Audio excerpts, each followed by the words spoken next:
شهرزاد در اولین سفر خود به سریلانکا در هتلی به نام باربرین اقامت داشت. هتلی که در نزدیکی یک فانوس دریایی با همین نام بود. این مکان فضای آرام و جذاب داشت، ترکیبی از طبیعت بکر و داستان‌هایی از گذشته را به تصویر می‌کشید. شهرزاد تصمیم گرفت به کاوش در جزیره بپردازد و در طی این جستجو متوجه شد که جامعه مسلمانان اینجا نقش مهمی در تجارت، ماهیگیری و صنعت ساخت لنج دارند. حضور مسلمانان با فعالیت‌های پرشورشان در این منطقه حس زندگی و تاریخ را منتقل می‌کرد. یک مسجد زیبا دید که از دور گنبدهایش درخشان بود و عکسش در آب افتاده بود. وارد مسجد شد و سکوت و آرامش فضای معنوی آن را حس کرد. پس از خروج آگهی توجهش را جلب کرد. تبلیغی برای رفتن به قله‌ای بود به نام قله حضرت آدم یا همان ادمز پیک که به عنوان یکی از مقدس‌ترین مکان‌ها در سریلانکا شناخته می‌شود.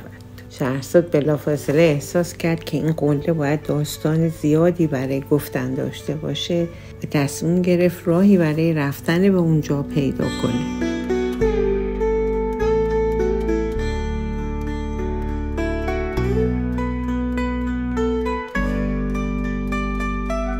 بالاخره به پای کوه معروف قله حضرت آدم یا به زبان محلی شری پادا رسید. این قله با جای پای عظیمی که در بالای اون قرار داره برای ادیان مختلف مقدسه.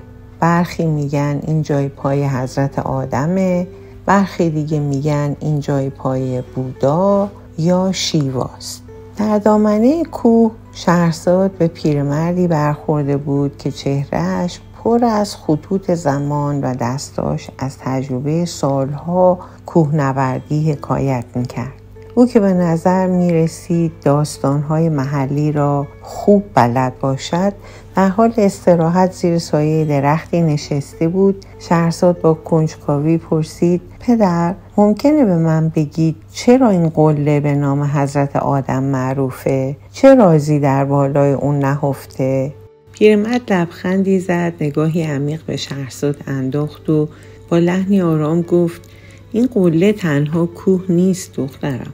اینجا داستان اولین پای انسان بر زمین است. میگویند وقتی حضرت آدم از بهشت به زمین فرود آمد، اولین قدمش را بر فراز این قله گذاشت. جای پایش اینجا مانده، همچون یادگاری از آن زمان که انسان از بهشت به زمین حبود کرد.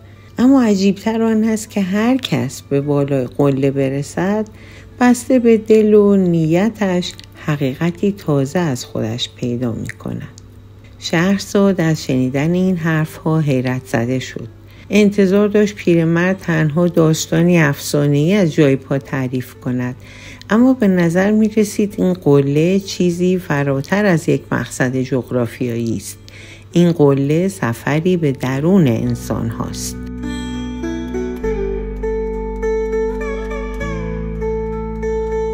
سرندیپ یا همان سریلانکای امروزی در طول تاریخ نه تنها یک مرکز تجاری مهم، بلکه سرزمینی پر از افسانه‌های شگفت‌انگیز و حکایت‌های اسرارآمیز بوده.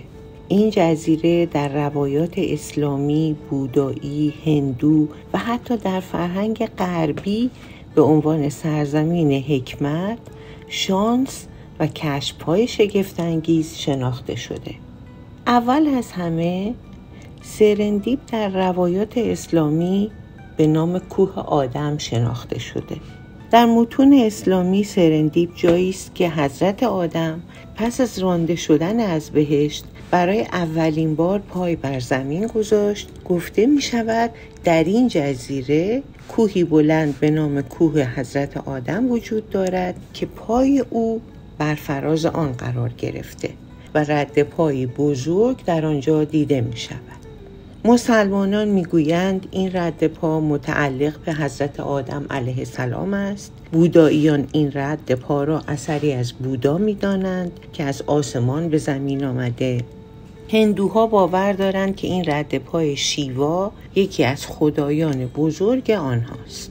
این موضوع نشان می‌دهد که سرندیب در باورهای مختلف مقدس و پر از رمز و راز بوده و بسیاری از زائران از کشورهای گوناگون به این کوه سفر می‌کردند. پیرمرد اینطور ادامه داد، گفت راستش ما خیلی مدیون سلیمان سیرافی هستیم. مردی که از ایران آمده بود و در سفرنامه‌اش درباره این کوه که از دریا پیداست و سواحل پر از گنج سرندیب چیزهایی نوشت. شاید بعد از آمدن او و تعریف این همه عجایب بود که ما این همه مسافر داشتیم، وگرنه اینها همه در دست مردمان بومی میمان. پیرمرد ادامه داد، گفت بله، او از سیراف اومده بود. در اون زمان سیراف یکی از بنادر مهم تجاری بود. هر سال 10 کشتی در اونجا لنگر میانداخت و یا عبور میکرد. گفتم لطفاً قبل از اینکه ادامه بدهی به من بگو این همه را از کجا میدانی؟ پیرمرد گفت پدرم ناخدا بود و از کودکی با کشتی او سفر میرفتم. سیر آفاق و انفس میکردم. زبان یاد میگرفتم و با جاشوها به هر لنجی سوار میشدم و در هر خشکی که میرسیدم بازاری پیدا میکردم. از شهر و منطقه ها و فرهنگشان یاد میگرفتم و این طور بود که فهمیدم بین آیین‌های دور و سمبول‌ها و غذاها مشابهت زیادی وجود دارد. انگار کشتی‌ها هر جا می رفتند همراه با کالاهای عجیب و غریب فرهنگ اونجا رو هم جابجا می کردن. کم کم در اصطلاح دریانوردی معلمی رو یاد گرفتم. معلم در اصطلاح دریانوردی یعنی کسی که راه را بر اساس ستاره ها و ابزارها و تجربه های بسیار تعیین می کند. وقتی که تمام این ابزارهای امروزی که هر لنجی دارد وجود نداشت، معلم یکی از مهمترین مشاغل دریانوردی بود. در هر کشتی به اون احتیاج داشتند. در یکی از این سفرها کتابی پیدا کردم از سلیمان تاجر سیرافی که تاجر و جهانگرد ایرانی در قرن 9 میلادی بود که از سیراف، یکی از بنادر مهم خلیج فارس در آن زمان، تا چین و هند و از آن فراتر سفر کرده بود و تمام آنها رو ثبت کرده بود. این کتاب یکی از قدیمی ترین آثار شناخته شده درباره مسیرهای تجاری، فرهنگ‌ها و جوامع هند و چین در قرن 9 میلادیه. شاید ما قبل و سالهای سال بعد از اون راجع به تجارت دریایی اقیانوس هند و تبادلات فرهنگی بین این دو جهان هیچ چیز قابل ارائه دیگری نداریم. سفرنامه سلیمان بعدها توسط ابوزید سیرافی که یکی دیگر از دانشمندان ایرانی بود افزایش یافت، گسترش پیدا کرد و با گزارش‌هایی از بقیه مسافران جزئیات بیشتری پیدا کرد و این کتاب به آداب و رسوم چینی، نظام حکومتی، تولید ابریشم و حتی کشتی سازی اشاره می‌کند و به دقت بازارهای هند، سنت‌های هندو و نقش تاجران مسلمان در این مناطق را توصیف می‌کند. پیرمرد یک نقشه جلوی من باز کرد، یک نقشه قدیمی. گفت شهرزاد به این نگاه کن، این زمان دریانوردی طلایی در آن دوران بوده. چرا؟ که بین دو حکومت آنها تجارت می‌کردند. از سوی بصره خلافت بغداد و از سوی خانفو و امپراتوری چین سلسله تانگ که در هر دو سوی این مسیر نشسته و انتظارات جالب و بیشماری از کشتی‌های تجاری داشتند. و خریدار آنچه بودند که از آن کشتی‌ها به بنادر وارد می‌شد.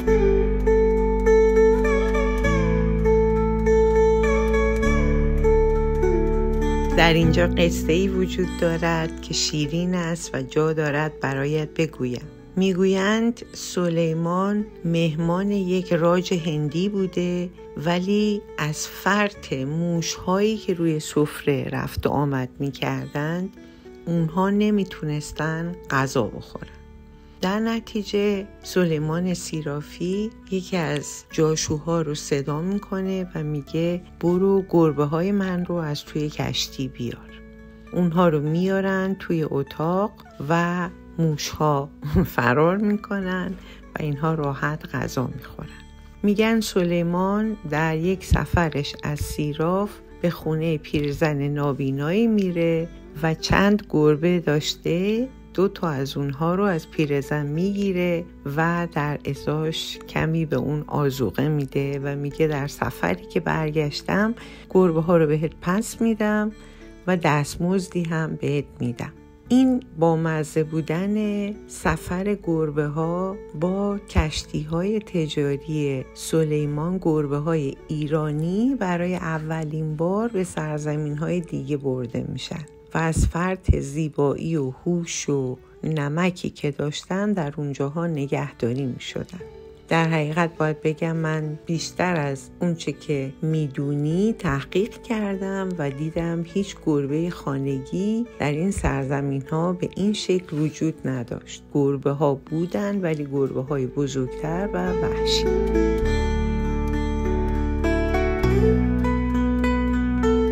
پس اگر به گذشته نگاه کنیم میبینیم که سرندیب فقط یک جزیره نبود، بلکه سرزمینی بود اولا در مرکز و تقریبا نیمه راه سفر که نه تنها پناه بود برای کشتی‌ها و تجار، بلکه در دل خودش روایات، داستان‌ها، اسطوره‌ها و کشف‌های جدیدی رو جای داده بود.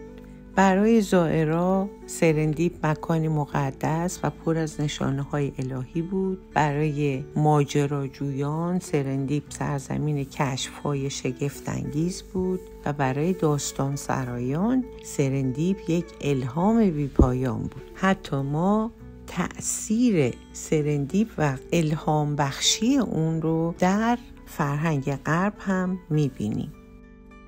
یکی از مهمترین تأثیرات این سرزمین بر غرب خلق واژه سرندیپیتی است. هوریس والپول نویسنده انگلیسی با الهام از داستان 3 شاهزاده سرندیپ واژه سرندیپیتی رو ساخت که به معنای کشف خوششانسی و غیر منتظر است.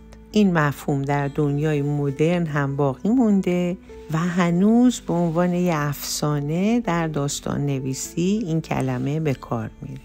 پس اگه سلیمان سیرافی، اگر اون 3 شاهزاده و اگه دیگر کاوشگران درباره سرندیپ نمی نوشتن، آیا ما هنوز هم درباره این سرزمین شگفت‌انگیز کنجکاو بودیم؟